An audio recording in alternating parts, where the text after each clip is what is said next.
নিজ আসন নিয়ে টেনশনে পড়েছেন মির্জা ফখরুল ইসলাম আলমগীর।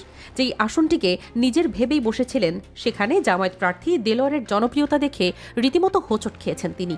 বিভিন্ন সূত্র থেকে জানা যাচ্ছে, হিন্দুরাও এবার ঝুঁকেছেন দেলোয়ার হোসেনের দিকে। তবে কি এবার হাঁটতে বসেছেন বিএনপির মহাসচিব মির্জা ফখরুল ইসলাম আলমগীর? আলোচনার কেন্দ্রবিন্দুতে ঠাকুরগাঁও ১ হেভিওয়েট প্রার্থীর কঠিন লড়াই। ত্রয়োদশ জাতীয় নির্বাচন ঘিরে যেসব আসন নিয়ে বেশি আলোচনা হচ্ছে, তার অন্যতম ঠাকুরগাঁও ১ আসন। আলোচনার কেন্দ্রে থাকার প্রধান কারণ হল, এখান থেকে বিএনপির হয়ে লড়বেন দলের মহাসচিব মির্জা ফখরুল ইসলাম আলমগীর, যিনি দেশের রাজনীতিতে জনপ্রিয়তা ও পরিচিতি দুই সমানভাবে অর্জন করেছেন। তার প্রতিভা, রাজনৈতিক উপস্থিতি এবং জনসমর্থন পুরো দেশের আলোচনার বিষয়। আসনটি শুধুমাত্র রাজনৈতিক দিক থেকেই নয়, দেশের সামগ্রিক নির্বাচনী পরিস্থিতিতেও বিশেষ গুরুত্ব বহন করেছে। অন্যদিকে একই আসন থেকে জামায়াতের হয়ে লড়বেন ছাত্র শিবিরের সাবেক কেন্দ্রীয় নেতা দেলোয়ার হোসেন। তাকে চিনেন না এমন মানুষ খুবই কম। হাসিনার আমলে দীর্ঘ ৬০ দিনের রিমান্ড নিয়ে যে আলোচনার সৃষ্টি হয়েছে, তা গোটা বাংলাদেশ জানে। এই কারণে আসনটি এখন শুধুমাত্র ভোটের লড়াই নয়, বিভিন্ন দৃষ্টিকোণ হিসেবে পুরো দেশের নজর কেড়ে নিয়েছে।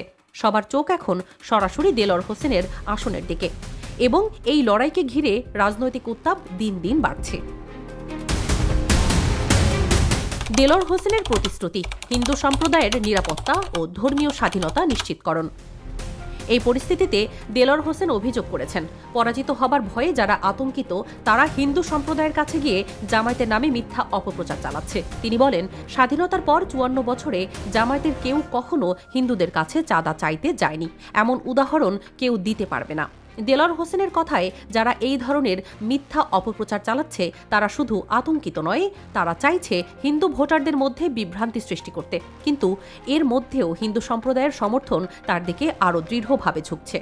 হিন্দু ভাইবোনদের উদ্দেশ্যে দেলোয়ার হোসেন আশ্বাস দিয়েছেন, জামায়াতে ইসলামী ক্ষমতায় এলে তাদের ধর্মীয় স্বাধীনতা সম্পূর্ণ অক্ষুণ্ণ থাকবে। তিনি হিন্দু সম্প্রদায়ের সঙ্গে মতবিনিময় সভায় সরাসরি কথা বলেছেন, তাদের নিরাপত্তা, স্বাধীনতা এবং শান্তিপ্রিয় রাজনৈতিক পরিবেশের প্রতিশ্রুতি দিয়েছেন। তার বক্তব্যে স্পষ্ট হয়ে উঠেছে যে সকল সম্প্রদায়ের মানুষকে সঙ্গে নিয়ে চলার মধ্য দিয়ে একটি সুশৃঙ্খল ও সহযোগিতামূলক রাজনৈতিক পরিবেশ গড়ে তোলা সম্ভব, যেখানে কোনো ভয় বা বিভ্রান্তি থাকবে না।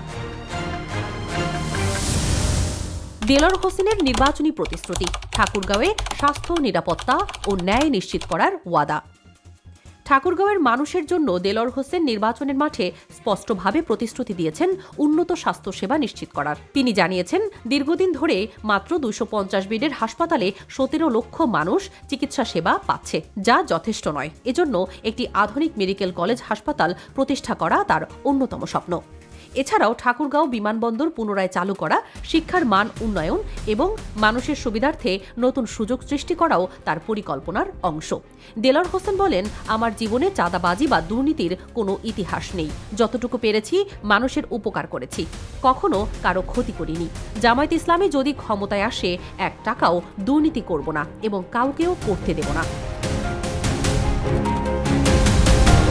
দেলোয়ার হোসেন সকল সম্প্রদায়ের মানুষের নিরাপত্তা, ধর্মীয় স্বাধীনতা এবং শান্তিপ্রিয় রাজনৈতিক পরিবেশ নিশ্চিত করার কথাও উল্লেখ করেছেন। তিনি হিন্দু সম্প্রদায়ের সঙ্গে সরাসরি মতবিনিময় সভা করেছেন এবং তাদের প্রতি বিশ্বাস ও সমর্থন আরও দৃঢ় করার আশ্বাস দিয়েছেন। তার বক্তব্যে স্পষ্ট, তিনি সমাজ থেকে মিথ্যা মামলা এবং হানাহানি দূর করতে চাইছেন, ন্যায় ও ইনসাফের সমাজ গড়ে তুলবেন এবং সম্প্রীতির পরিবেশ প্রতিষ্ঠা করবেন। এছাড়া তিনি জনগণের দোয়া চেয়েছেন, যাতে দুর্নীতিমুক্ত, ন্যায়ভিত্তিক এবং শান্তিপ্রিয় সমাজ গঠিত হয়, যেখানে সকলের অধিকার রক্ষা পাবে। ঠাকুরগাঁও ১ সুষ্ঠু নির্বাচন নিয়ে দেলোয়ার হোসেনের শঙ্কা।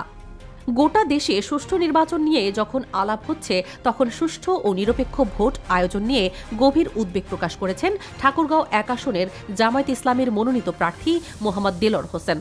তিনি অভিযোগ করেছেন, নির্বাচনে বেশিরভাগ ক্ষেত্রেই বিএনপি সমর্থিত প্রিজাইডিং, সহকারী প্রিজাইডিং এবং পোলিং অফিসার নিয়োগ দেওয়া হয়েছে। তার মতে, এ ধরনের নিয়োগ প্রক্রিয়া নির্বাচনের স্বচ্ছতা ও গ্রহণযোগ্যতার জন্য বড় হুমকি সৃষ্টি করতে পারে।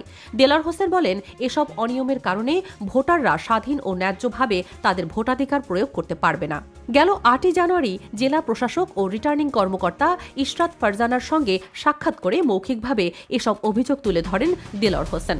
এ সময় জেলা জামায়াত ইসলামীর আমির সহ 5 সদস্যের একটি প্রতিনিধি দল তার সঙ্গে উপস্থিত ছিলেন। সাক্ষাৎ শেষে তিনি সাংবাদিকদের জানান, প্রশাসন যদি নিরপেক্ষ ভূমিকা না রাখে এবং অভিযোগগুলো যথাযথভাবে খতিয়ে না দেখে তাহলে আসন্ন নির্বাচন অবাধ ও গ্রহণযোগ্য হবে না। জেলা প্রশাসক ইশরাত জাহান অভিযোগগুলো গুরুত্ব সহকারে দেখার আশ্বাস দিয়েছেন।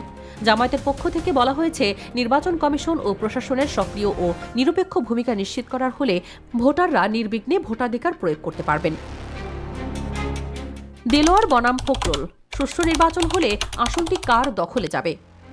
ঠাকুরগাঁও 1 আসনে সুষ্ঠু নির্বাচন হলে আসনটি কার হাতে যাবে তা এখনও নিশ্চিতভাবে বলা কঠিন। তবে রাজনৈতিক বিশ্লেষকরা মনে করছেন, দীর্ঘদিন ধরে মাঠে কাজ করা প্রার্থী দেলোয়ার হোসেনের অবস্থান এই আসনে খুবই শক্তিশালী। তিনি ঘরে বসে বা অফিসে বসে রাজনীতি করেন না, বরং তিনি প্রতিনিয়ত সাধারণ জনগণের সঙ্গে সরাসরি যোগাযোগ করে যাচ্ছেন। মাঠে ঘাটে ঘুরে মানুষের সঙ্গে সাক্ষাৎ করেছেন এবং তাদের সমস্যার কথা শুনেছেন। সম্প্রতি এক বিশাল সমাবেশে তার পক্ষে হাজার হাজার মানুষের উপস্থিতি প্রমাণ করল যে জনগণ তার নেতৃত্বের প্রতি আস্থা রাখে। তিনি দিনরাত পরিশ্রম করে জনসমর্থন বাড়াচ্ছেন এবং মানুষকে ভোট দেওয়ার জন্য উৎসাহিত করছেন। তার এমন ধরনের সক্রিয় এবং বাস্তব যোগাযোগ তাকে ভোটারদের কাছে খুবই জনপ্রিয় করে তুলছে, যা নির্বাচনী লড়াইয়ে একটি বড় সুবিধা হিসেবে কাজ করতে পারে। অপরদিকে বিএনপির কেন্দ্রীয় নেতা মির্জা ফখরুল ইসলাম আলমগীর মূলত দলের কেন্দ্রীয় কাজের মধ্যে ব্যস্ত থাকায় মাঠে সাধারণ জনগণের সঙ্গে সরাসরি দেখা সাক্ষাৎ করতে পারছেন না। তাই ঠাকুরগাঁও 1 আসনের ভোট ব্যাংকে তার প্রভাব কিছুটা সীমিত মনে হচ্ছে। তবে রাজনৈতিক বিশ্লেষকরা মনে করেন, হিন্দু ভোটারদের একটি বড় অংশ তার দিকে ঝুঁকতে পারে।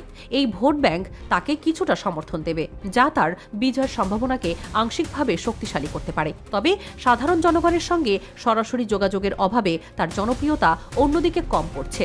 এর ফলে দেলোয়ার হোসেনের মাঠ পরিক্রমা এবং জনসাধারণের সঙ্গে তার ঘনিষ্ঠ সম্পর্ক তার জন্য নির্বাচনী চ্যালেঞ্জ তৈরি করছে।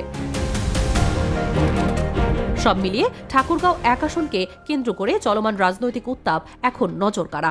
মাঠে ঘাটে সরাসরি জনসাধারণের সঙ্গে তার যোগাযোগ এবং নির্বাচনী প্রতিশ্রুতি তাকে শক্তিশালী প্রার্থী হিসেবে তুলে ধরেছে। অন্যদিকে মির্জা ফখরুলের পরিচিতি ও কেন্দ্রীয় রাজনীতিতে প্রভাব থাকলেও সাধারণ ভোটারের সঙ্গে সীমিত যোগাযোগ তার প্রভাবকে কিছুটা কমিয়ে দিয়েছে। আসন্ন ভোটার সিদ্ধান্তই নির্ধারণ করবে কে আসলে এই আসনে এমপি হবেন। তবে এখন পর্যন্ত বিশ্লেষকরা একমত যে সুষ্ঠু ও স্বচ্ছ নির্বাচন হলে দেলোয়ার হোসেনের মাঠ পরিক্রমা এবং জনগণের আস্থা তাকে আসন জয়ের একটি বড় সুযোগ দিচ্ছে।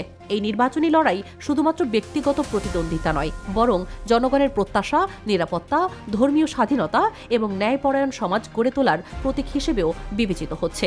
ভোটাররা ঠিক কোন দিকে ঝুঁকবেন সেটাই আগামী সময়ের নির্বাচনী রূপ নির্ধারণ করবে।